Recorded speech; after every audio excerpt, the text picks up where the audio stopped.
there, guys. Welcome back. We're going to be discussing humanism just ever so slightly and briefly in this little lecture. This is Carl Rogers. He is one of the sweetest, kindest, warmest men in psychology that I have ever studied. I would not say that about Freud. He was not warm and cuddly, but Carl Rogers was truly a kind man who was trying to do some good things. So we're just going to do these few slides here and then let's get into trait theory.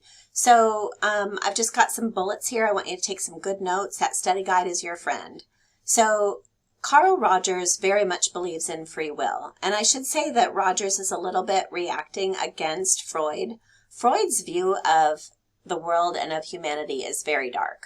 He really sees people as a little bit broken, driven by sex and aggression, and shaped so much by their childhood experiences that they have an extremely hard time overcoming any of it. That's the total opposite of Rogers. Rogers says we have free will and we have a lot of self-awareness and that we can absolutely grow, that we can experience tremendous psychological growth by becoming aware of our issues and then exercising our free will in order to fix them. Whereas Freud really thinks that people are basically bad. The humanists, especially Rogers, think that people are basically good. And not only that they're basically good, but that they have unlimited human potential, that they can self-actualize. Remember Abraham Maslow's hierarchy of needs in the motivation section of the motivation and emotion chapter, the idea of self-actualization, of becoming the best version of yourself. Now, Maslow said that most of us don't accomplish that. But Rogers is emphasizing that everybody could potentially accomplish that. Rogers really believes in healthy personality development and that it is possible, and that the more we focus and make effort using our will, the more successful we'll be. I have to say, personally, people tend to be people who think that people are basically good, or people think like Freud and think people are basically bad. That's kind of a fundamental distinction between people. There's verbal people and math people. There's cat people and dog people. There's beach people and forest people. There's people who think people are basically good and people who think people are basically bad. So think about which one you are. I won't tell you my own view. So in humanism, the most basic human motive. What's the basic human motive for Freud? Sex and aggression, right? That's not the case with humanism. The basic human motive, according to humanists, is the actualizing tendency, the innate drive to maintain and enhance the human organism. The innate drive to maintain and enhance the human organism. So they say that we're driven to become our best selves more and more and more every day. I'll tell you, on the days that I just want to play on my phone all day and eat snacks, I don't think that that's true. But certainly I have days like today. I'm going on about hour 10 at work, and I'm just rocking and rolling and wanting to just do and be my best. So, maybe the answer is both. Maybe it's not Freud's darkness versus humanism's positivity. Maybe it's both. So Carl Rogers thinks that people are motivated to reach that ideal self-concept. And he had some very specific things to say about how therapists could help people with that. We didn't touch on Freud and therapy because I don't want to make the chapter too long, but I'm sure your book discusses it. But Freud would have people lay on his famous couch, and he would sit behind them so that they couldn't see him.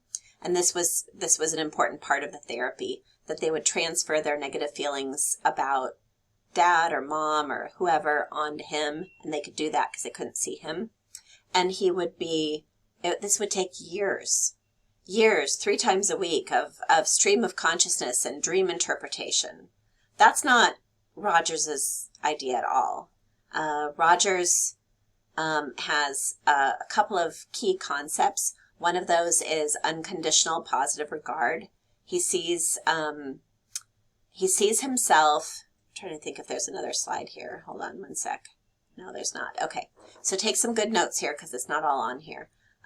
He sees himself and the patient not as doctor and patient the way Freud does. he sees the patient as his client. You are my client, and I am walking next to you, helping you to self-actualize. I'm not fixing you. I'm not your doctor. You're not my patient. You're not a thing or a person to be fixed. We walk alongside each other. You are my client. And part of that is that therapeutic relationship is so essential. So know that, that client thing. Part of the way that he builds that relationship is through offering what he calls unconditional positive regard. Unconditional positive regard says, I see you as valuable no matter what you have done. You are a valuable person. I might not like everything that you did, but that doesn't diminish your value. I always view you positively. So I don't know if always view you positively. Let me illustrate this with the parent-child relationship. So I view my children with unconditional positive regard. I view them positively, and I love them and value them as people and individuals, no matter what they do. I might value some behaviors more than others. I know that they're capable of A's, so I expect that. But if they got a D in something, I would not love them any less or value them any less. In fact, if my child got a D, I would be like, how can I help you? What is going on? Because I value them so highly. I love them no matter what they do, really. That's what it comes down to. Conditional positive regard is different. Conditional positive regard is I love you only when you do good things. And so if you don't get an A, I withdraw my love. If you speak sassy to me, then I'm cold to you. If you're dating someone I don't like, then we don't spend time together. That's conditional positive regard. It's dependent upon the other person doing what you want them to do. This is the way to parent. This is not. Some of you have been raised with this, and it's caused you some problems. And Carl Rogers says the therapeutic relationship should absolutely be one of unconditional positive regard. And I view you as my client, and we walk through it together, and I help you and support you as you become the better person. You're the one who does it and makes it happen. Okay, so I'll probably add client onto this slide, but if I forget, just make sure you make a note of that. All right, you guys, that was humanism. I'll bet a lot of you like that a lot more than Freud. Students do tend to really like this one. And I will see you in the next video for my favorite theory of personality, and that is trait theory.